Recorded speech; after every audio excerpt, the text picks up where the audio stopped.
The story begins when the sky emitted tons of golden lightning at the same time and it struck down Lin Hai City at the Dragon Kingdom. Countless monsters wormed their way into reality from the otherworld, causing humanity to face the biggest calamity that it has ever seen. Thankfully, the heavens never abandoned humanity. A mysterious mark suddenly appeared on the back of every human's hand, and through it they awoke a variety of unique occupation. From then on, the era of changing occupations to become hunters was kick-started for humanity. Amongst the many who became awakened, there were only 3 people with mythic ranked classes, one of which is from the United States of America, a Ghostblade user named Allard. From Russia there's a Hell Dragon Rider named Rasty, and lastly the Frost Nation Frost Mage King Quan Jishen. As the mythic ranked occupations far outclassed the rest, it led to the Lighthouse Kingdom Russian and the Frost Nation to overtake all other countries in their rate of progress on conquering other countries 100 years ago. A prodigy like them had once appeared in the Dragon Kingdom as well. Dragon Kingdom's top expert is named Azura.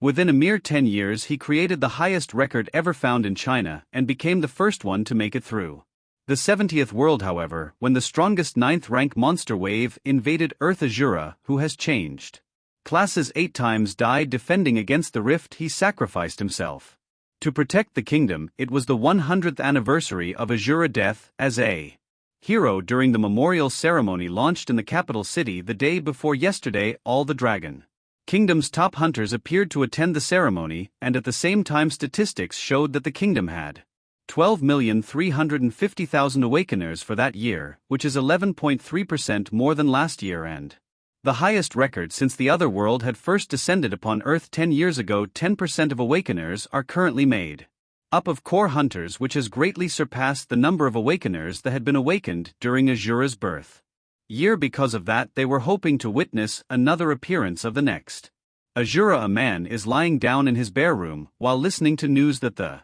main gate to the otherworld is about to open. Hunters were advised to prepare themselves. The man looked lifeless with a bottle of pills beside him. Again the news was repeated, but when the man heard that hunters are asked to prepare themselves, the man looked horrified. All of a sudden, he sat up. It was like he's a different person now. This man looked around to figure out where he was because he thought he'd die. His head hurt so much. Then he started seeing fragments of painful memories, like working a difficult job, being told that he's a trash, not being able to pay his brother's medical fees, complaining being a monster tamer in a poor family, and with all of these piling up, he decided to end his life by overdosing on pills. The confused man wondered whose memories are those. He never imagined that he would be reincarnated into the body of someone with the exact same name as him 100 years later. He recalled that the man was a monster tamer. The monster tamer class mainly relies on their pets to fight. Other than raising their own level, their pet's growth attribute can't fall behind either. Someone had once analyzed that in order to nurture a powerful monster tamer, one would need to be at least as wealthy as an entire nation. To an ordinary person, awakening as a monster tamer would indeed be bad news. Now he knew the story of the good for nothing young Jiang Yu who failed at life and took his own life. He looked at the picture on the wall. This reincarnated person was the opposite of that. He was once the strongest awakener in the whole Dragon Kingdom and was well known with the name Azura since he had already taken over the body and had been revived once again. He decided to bear all the man's responsibilities and regrets and conquer the other world where the weak are at the mercy of the strongest. It's his gesture of showing his gratitude. There was an announcement again that the main gate to the other world is about to open. The man stood before the gate and he opened it. A bright ring of light appeared. It was the spatial gate. He entered it. The system greeted Azura and reported that he had been offline for 3,652 days. He stood there while several window screens opened. He had received ability PowerPoints of 221,664. 96,000. The system congratulated him on being the first to defeat a 9th rank monster wave. He had completed the mythic rank achievement in a class of his own. For that he had obtained a reward which is a mythic rank treasure. Supreme Divine Decree. The Supreme Divine Decree will be activated automatically. He also obtained a permanent buff which is a 10,000-fold increase in earning ability power in the otherworld whilst both online and offline. The effect has been applied to him and he has obtained an additional 99x offline rewards which totals to 2104389353000 ability points. He was Surprised to see quadrillions of ability power, it was a generous reward for clearing the highest ranked monster wave.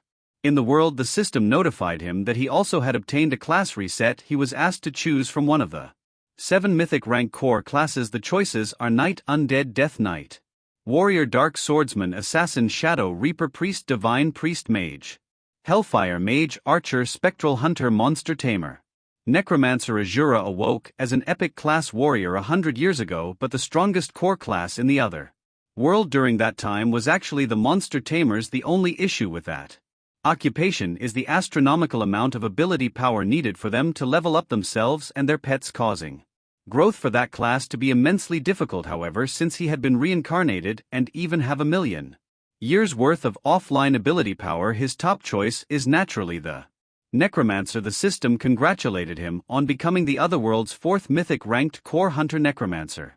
Monster Tamer's advanced class. He received an initial 100-star rating. It was strong as expected of a mythic rank class. A Necromancer is a messenger revived from the underworld. A Necromancer has command over the strength of the dead. Only death is able to excite a Necromancer. A Necromancer has a magic attack growth 25-star, mana growth 18-star, vitality growth 20-star, physical defense growth 18-star, and magic defense growth 19-star. It has skills like Harvest Soul, Spectre Evolution, and Death Reduction. An ordinary monster tamer pet's intellect is obtained through rare mission rewards, and it's impossible to improve their character. Azura didn't expect a Necromancer to not only evolve their pets but also be able to harvest other monsters and make them their pets as expected of a mythical rank class. In his previous life, he relied on an epic rank class to clear 70 worlds within merely 10 years and became the top ranker in China. Since he's starting out with a mythical rank class in that life,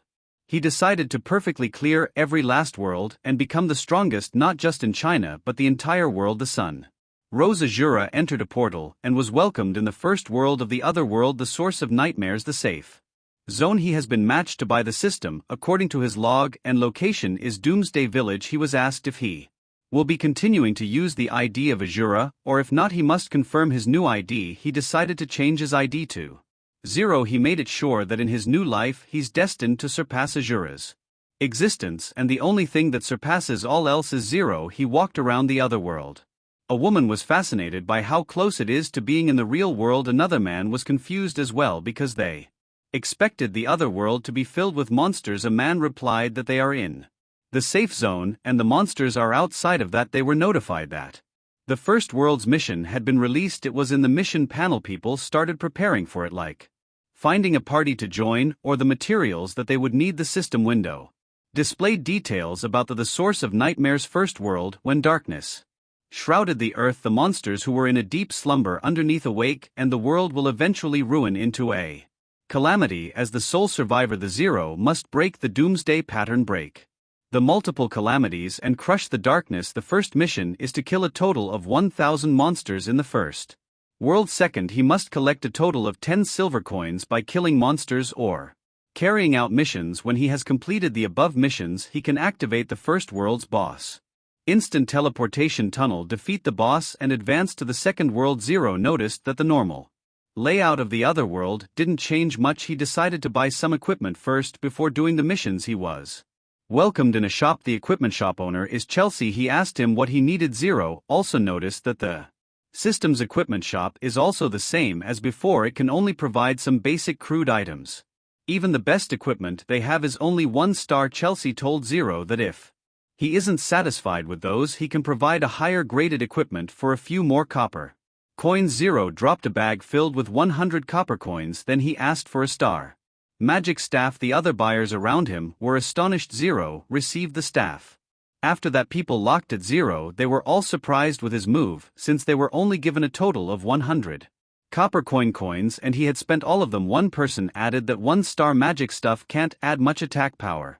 Either he was advised that instead of buying a single 1-star weapon, he would be better off buying a full set of crude items. 0 thanked them for their advice and walked away. A woman expressed her opinion that although only the weapons with a higher number of stars can be refined, the attack power would also be increased. The man replied that refining weapons require ability power and they can only be obtained through Missions to farm monsters with a low drop rate. He added that there isn't even enough of such valuable things to level up. Only a brain-dead person would do that. They continued to gossip while watching Zero walk away. They judged him to suffer later on since he doesn't have money left and had no Zero defensive power. They all thought that it's impossible to do anything without money. To the normal newbie hunter, it is indeed not worth it to spend all money on a 1-star equipment. The ability power obtained by normal hunters from farming monsters is very limited, so it just wouldn't be possible for them to afford to refine 1-star equipment. Zero's weapon is called Raging Inferno Magic Staff with a 1-star. Its magic power is 5 and its level is 0. Zero is aware that he's lacking one thing, and that's the ability's power. When he spends 1 point of ability power on refining, he has a 10% chance of increasing his green attribute. The higher the attribute, the greater the cost of refinement and the lower the chances of success. He was asked if he wanted to refine. He replied yes. He was prompted again, and he continuously replied to keep refining. His staff glowed as the refinement continued to be successful. He watched the notifications, and later on he was informed that his equipment has already been upgraded to the highest tier. The system screen showed him that after 132 single-touch refinements with a total of 985 ability PowerPoint spent, he had obtained the gold attribute. Now his weapon is Scorching Pioneer Magic Staff. Refining 132 points showed the true power of having quadrillions of ability power points. His staff has the characteristic called Scorch, wherein every time the user attacks it will inflict the enemy with a 3-second burn status. The enemy will lose 20 health per second. With that, Zero's preparations are complete. It's time for him to put on a good show.